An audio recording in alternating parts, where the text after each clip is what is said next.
Now, human beings had advanced in many fields and many technologies. But if you remember, the first invention which brought drastic change in the life of the human beings was none other than wheel.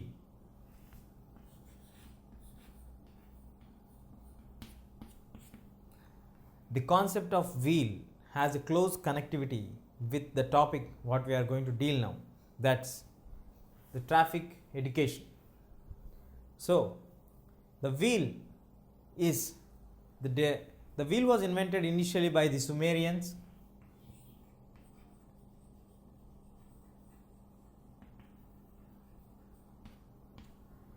Sumerians who belong to the Mesopotamian civilization. These people have contributed to the world by the discovery of wheel. With the invention of wheel, initially they used wheel to do the plow, to do agricultural activities, then to have the carts to make the people to move from one place to another place. But later on, the invention of wheel has brought many changes and the technological advances in the entire human's life, and now the entire life has got transformed with the discovery of wheel. The wheel has been initially being the only source of rotation process, but this rotation process has been used in various ways, that the technology has got advanced in many angles, which brought the rotation of the machinery in the invention of the new vehicles which bring the transport very convenient for us. Now, for example, earlier we have the bullock carts pulling them, then also we have wheel, then later we have the carts which are driven by the horses, there also we have wheel. So the upgradation of the wheel was done like that. Earlier we had wooden wheel, with the wooden wheel we have the rubber adhering it, so it makes the movement very easy for that.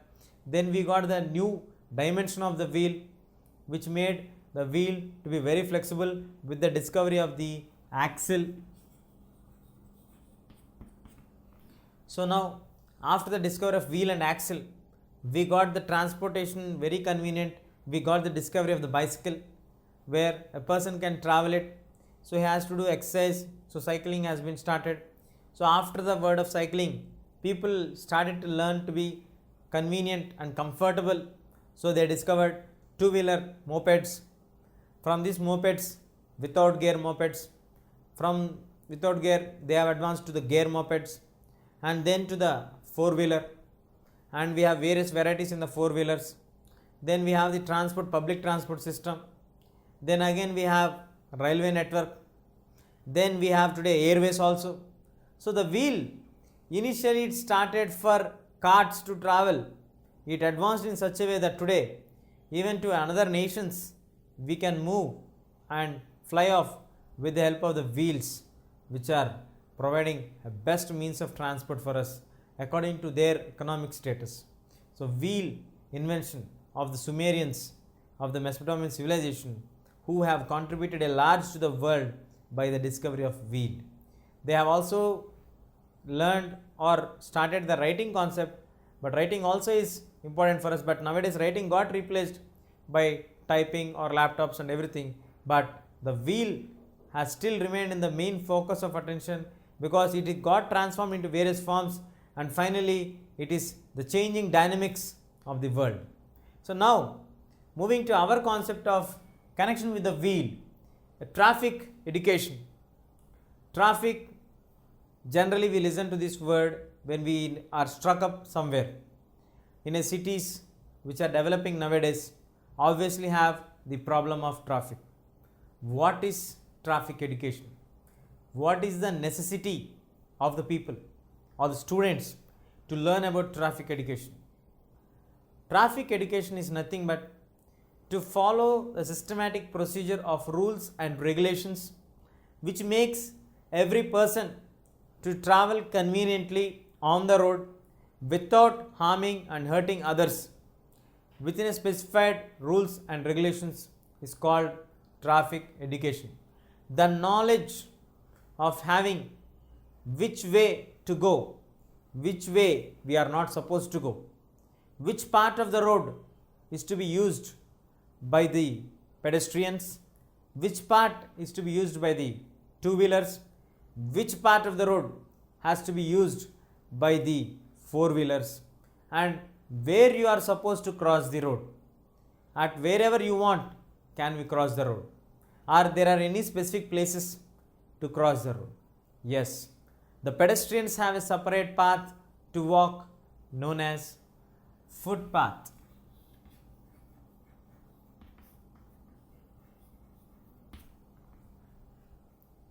Then the people can travel on the footpath. They don't have any connectivity with this of the vehicle movement.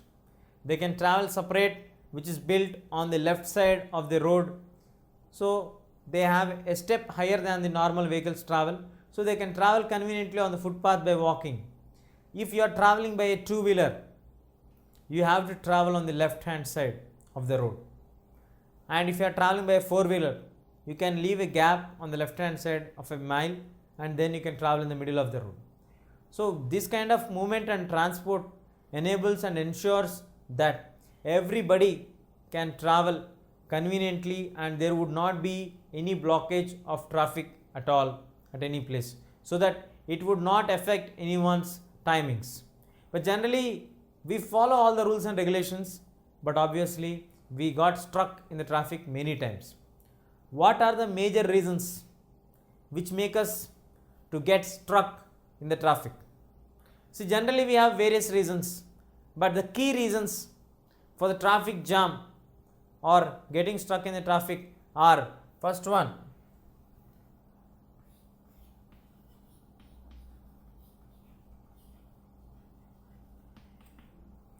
as we all know, 2011 statistics of India reveals us that India is having 121.09 crore people, which means India is the second largest populated country in the world only after China.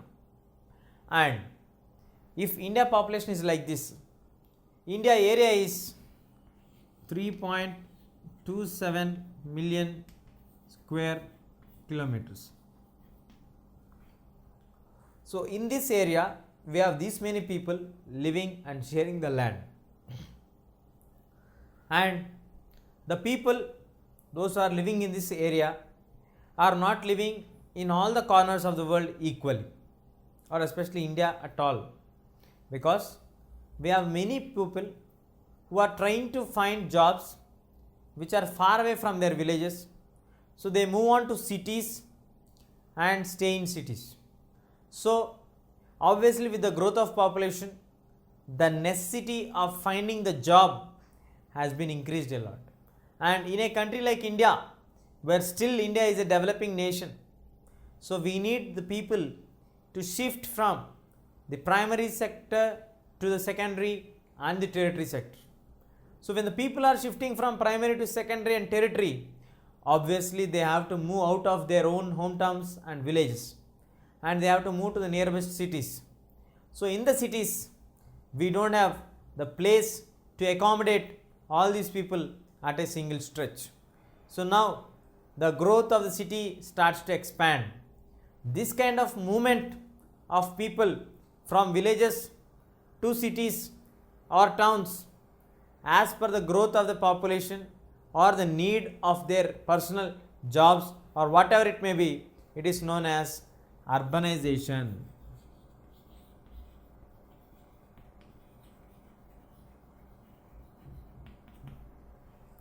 So the urbanization is nothing but the movement of the people from the rural areas to the urban areas. So now the population leading to urbanization. So when the urbanization is happening, the city is getting overcrowded. Once the city gets overcrowded, obviously the people would like to share the land which is surrounded by the city. Or when people are migrating from villages to towns or cities, they may not be in an economically good position to take the houses of rent which are very costly. So they need to have houses which are less rent payable, and also they need to have access to the city because they can't be very far away from the city because daily they need to go to their job, perform their job and come. So obviously it leads to the growth of the slums.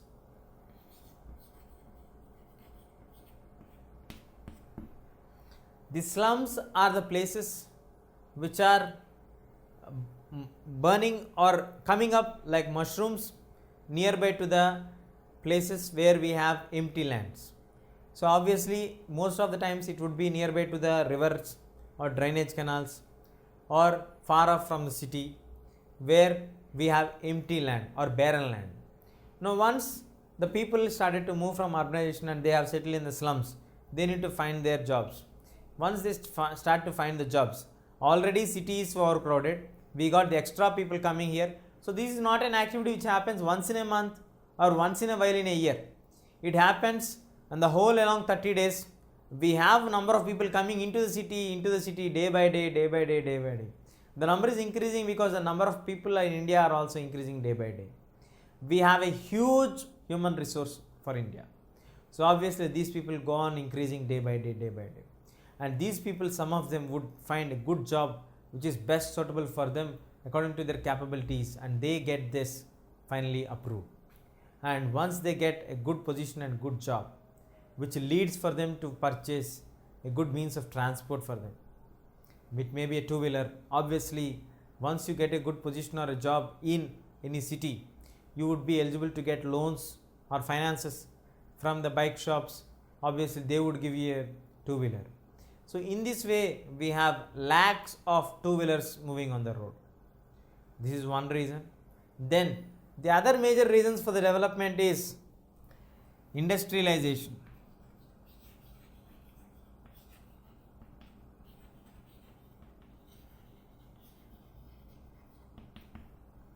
In the process of industrialization, what is industrialization first of all? Industrialization means the ability of the change of the sequence from earlier people used to do everything by their own hands, by the small machines, but now we have the invention of the new machines, steam engine, factories have bought the machinery, and now shifting of handmade goods to the machine made goods is known as industrial revolution.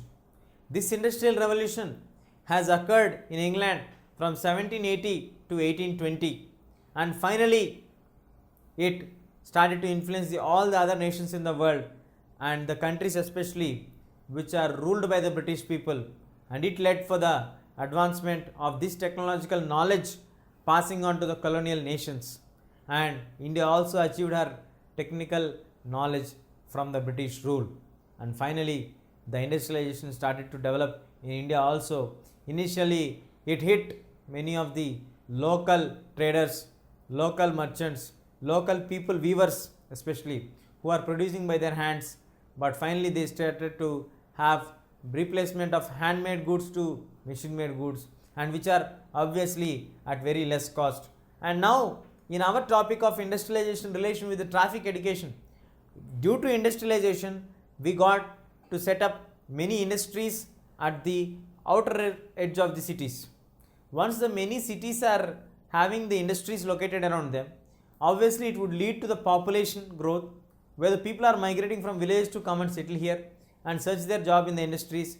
So these people don't have that economic status to pay the rents in the main places of the cities. So obviously they have to stay far off places of the city, which would lead for them to have a daily transport from the place where they stay to the place they work, and it is the piece of path of journey which they need to do daily.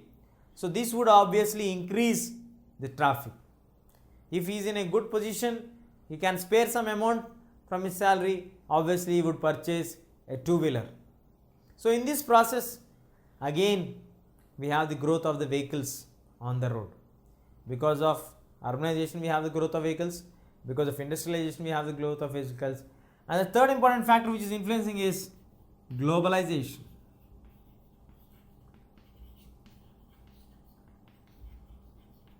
The globalization means earlier people used to restrict themselves to only to the place which they know.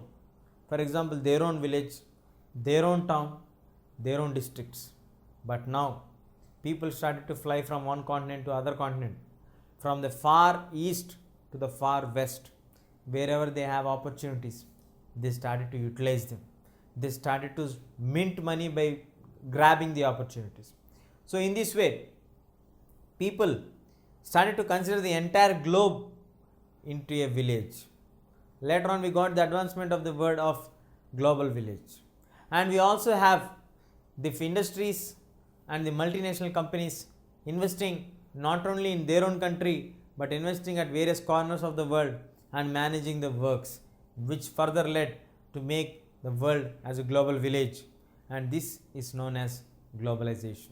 So because of this globalization, obviously many people would be traveling from one place to another place, and many people would be coming from there to here in order to have a new position, a new role in the jobs. So obviously this would also lead to the growth of the traffic or the number of vehicles which are moving on the road.